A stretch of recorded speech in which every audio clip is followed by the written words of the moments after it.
Et quand la tristesse arrive, je sais tu es là, toujours près de moi.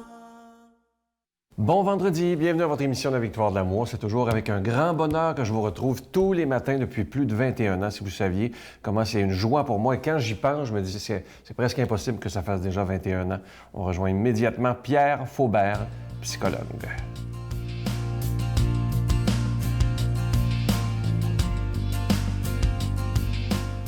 Bonjour et bon vendredi et encore une fois, bon week-end.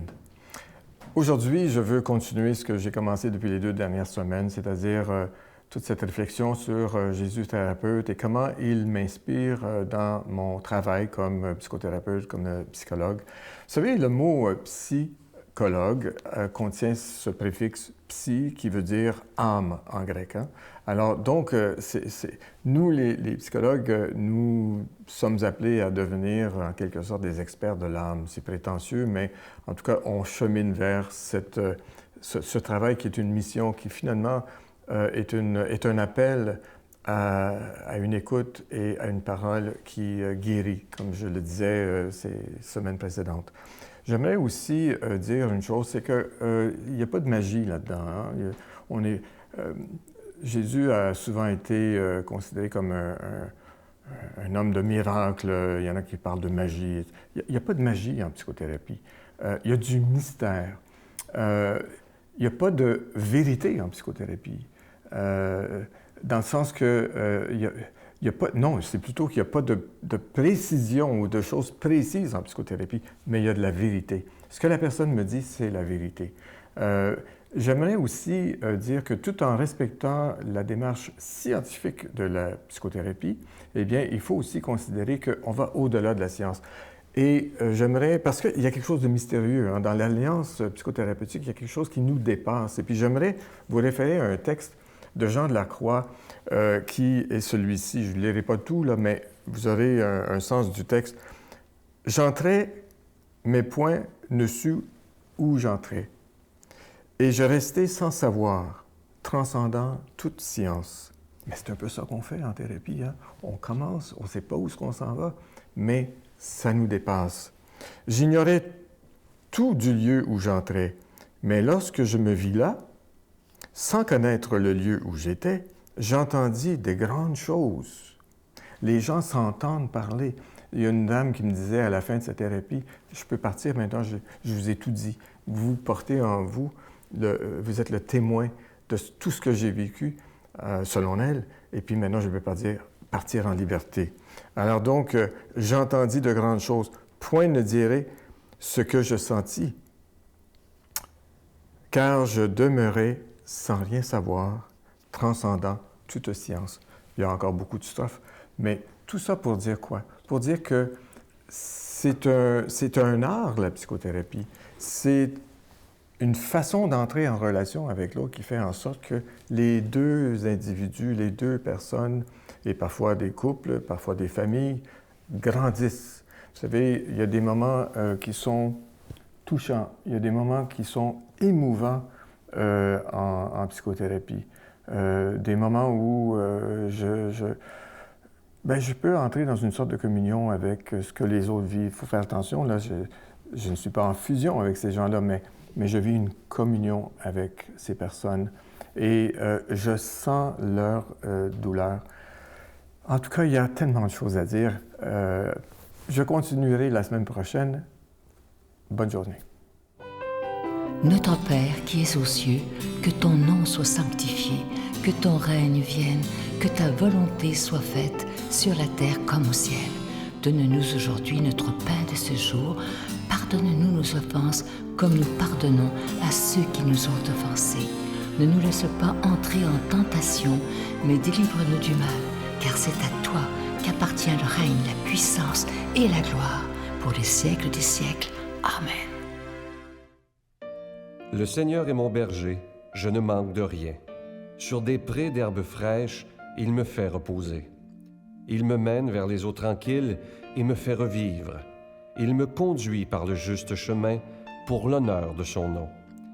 Si je traverse les ravins de la mort, je ne crains aucun mal, car tu es avec moi. Ton bâton me guide et me rassure. Tu prépares la table pour moi devant mes ennemis. Tu répands le parfum sur ma tête et ma coupe est débordante. Grâce et bonheur m'accompagnent tous les jours de ma vie. J'habiterai la maison du Seigneur pour la durée de mes jours.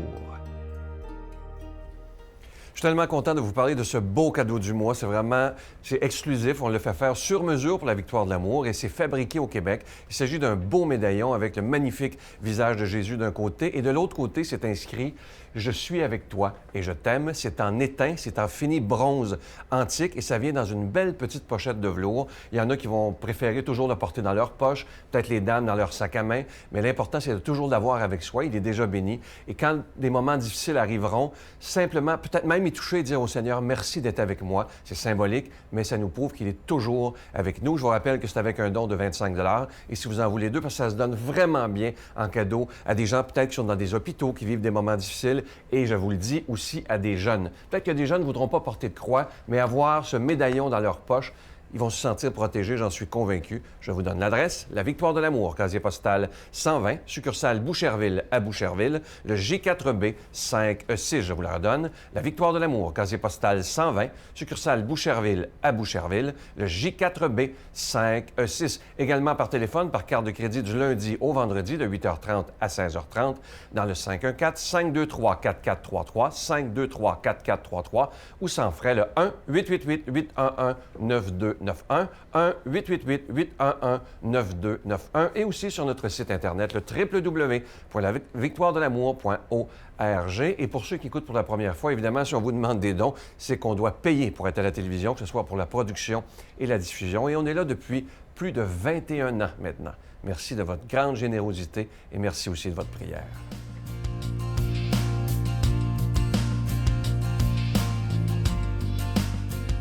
Mon Dieu, donnez-moi la sérénité d'accepter les choses que je ne peux changer, le courage de changer les choses que je peux et la sagesse d'en connaître la différence. Amen. On rejoint immédiatement le Père Yvon Sanson.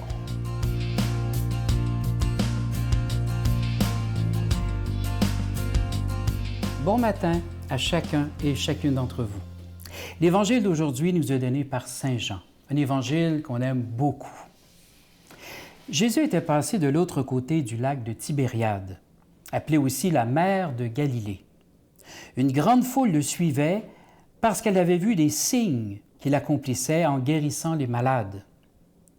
Jésus gagna la montagne et là, il s'assit avec ses disciples. C'était un peu avant la Pâque, la grande fête des Juifs. Jésus leva les yeux et vit qu'une foule nombreuse venait à lui. Il dit à Philippe, « Où pourrions-nous acheter du pain pour qu'ils aient à manger? » Il disait cela pour le mettre à l'épreuve, car lui-même savait très bien ce qu'il allait faire. Philippe répondit, « Le salaire de 200 journées ne suffirait pas pour que chacun ait un petit morceau de pain. » Un des disciples, André, le frère de Simon-Pierre, lui dit, « Il y a là un jeune garçon qui a 5 pains d'orge et 2 poissons. Mais qu'est-ce que cela pour tant de monde? » Jésus dit, « Faites-les asseoir. » Il y avait beaucoup d'herbe à cet endroit, et ils s'assirent donc au nombre d'environ 5000 hommes. Alors Jésus prit les pains et, après avoir rendu grâce, il leur distribua. Et leur donna aussi du poisson, tant qu'ils en voulaient. Quand ils eurent mangé à leur faim, il dit à ses disciples, « Ramassez les morceaux qui restent, pour que rien ne soit perdu. » Ils les ramassèrent et ils remplirent 12 paniers avec les morceaux qui restaient des 5 pains d'orge après le repas. À la vue du signe que Jésus avait accompli, les gens disaient, « C'est vraiment lui le grand prophète, celui qui vient dans le monde. » Mais Jésus savait qu'ils étaient sur le point de venir le prendre de force pour faire de lui leur roi. Alors de nouveau, il se retira tout seul dans la montagne. Un évangile magnifique qui donne bien sûr à faire une très belle prière avant les repas, un peu comme suit. nos 5 pains et nos 2 poissons. Seigneur, nous te les offrons, multiplie-les pour la fin des hommes, et qu'enfin nous chantions ton nom. On s'en sert comme bénédicité, un moment où on va bénir le repas. C'est une coutume qui, encore aujourd'hui, dans plusieurs familles, continue de se perpétuer. Bénir le repas avant. Le Seigneur va bénir, bien sûr, il va bénir des choses très simples. Ici, on va bénir 5 pains et 2 petits poissons.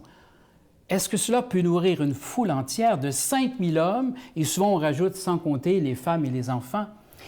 Le Seigneur est en train de nous dire ce matin, puisqu'on ne fera pas de miracle, bien sûr, je ne pense pas, mais il est en train de nous dire, ce que je t'ai donné, ce qu'il y a dans ton cœur, si tu sais me le présenter, je vais bénir, comme les 5 pains et les poissons, et tu auras de la nourriture pour tous ceux et celles que tu vas rencontrer. Souvent, des gens nous disent « Oui, mais telle personne aurait tellement besoin d'aide. » Des gens qui viennent assister parfois à nos grands rassemblements et nous disent « Oui, mais si telle personne avait été là, si telle personne que je connais qui souffre beaucoup, s'il avait pu entendre les paroles que vous avez dites, etc., etc. » Alors moi, je leur dis souvent « Toi, tu les as entendues, les paroles. Les paroles sont déjà dans ton cœur. Alors donne-les généreusement. » Et le Seigneur va multiplier ces paroles-là. Le Seigneur disait, entre autres dans son Évangile, « Ne vous inquiétez pas de ce que vous allez dire quand vous devrez témoigner de moi. L'Esprit Saint vous redira jour après jour tout ce que vous devez savoir. » Donc, toutes les paroles que vous entendez tous les jours par le biais du petit écran, vous nous écoutez, vous entendez les réflexions, vous entendez les prières qui sont lues, tout cela vous habite. Et ne craignez pas de le donner à ceux et celles qui vous abordent, les gens qui sont en difficulté, les gens qui sont en dépression. Parfois, on se demande un peu « qu'est-ce que je vais dire ?» Certaines personnes n'osent pas aller visiter des malades à l'hôpital ou à la maison en se disant « je ne sais pas quoi leur dire ». En fait, est-ce qu'on a quelque chose, nous, vraiment à leur dire, à part de « je t'aime, je suis avec toi ». Mais l'Esprit Saint, lui, a beaucoup de choses à dire à ces gens-là. Et avant d'entrer dans la maison ou dans la chambre d'un malade, si on prenait que quelques secondes pour interroger notre cœur, puisque l'Esprit Saint vit en nous, qu'est-ce que toi, Seigneur, tu as à dire à ces gens-là? Et si on prend que quelques secondes de silence avant d'aller voir un malade, avant d'aller voir quelqu'un qui ne va pas bien, je suis persuadé que l'Esprit Saint va nous donner 1 ou 2 paroles qui vont faire du bien à la personne que je vais rencontrer. L'Esprit Saint, c'est exactement ce que l'autre personne a besoin. Je n'ai pas besoin d'inventer quoi que ce soit. Je n'ai pas besoin de me torturer l'esprit pour essayer de retrouver des paroles perdues, non. Juste écouter les paroles qui résonnent dans mon cœur et à coup sûr, ces paroles sont pour la personne que je vais rencontrer. Accueillons ce matin justement la bénédiction de Dieu qui va nous donner cette présence de l'Esprit. Par le nom du Père, du Fils et du Saint-Esprit. Amen. Je vous salue Marie, pleine de grâce. Le Seigneur est avec vous. Vous êtes bénie entre toutes les femmes, et Jésus, le fruit de vos entrailles, est béni. Sainte Marie, Mère de Dieu, priez pour nous pauvres pécheurs, maintenant et à l'heure de notre mort. Amen.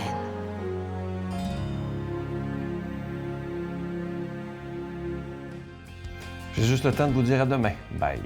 J'aime l'Église, moi. C'est un lieu que je trouve ressourçant. Et vous êtes fière d'avoir reçu cette chose-là, cette oui. foi-là de votre père? Ben oui, moi, ça m'habite. Hein? Ça fait de moi la personne que je suis aujourd'hui. Et puis, ça... Et c'est pleine d'amour aussi. Exactement. Puis la foi que les choses vont aller aussi en s'améliorant. La foi, ça donne ça aussi. Oui.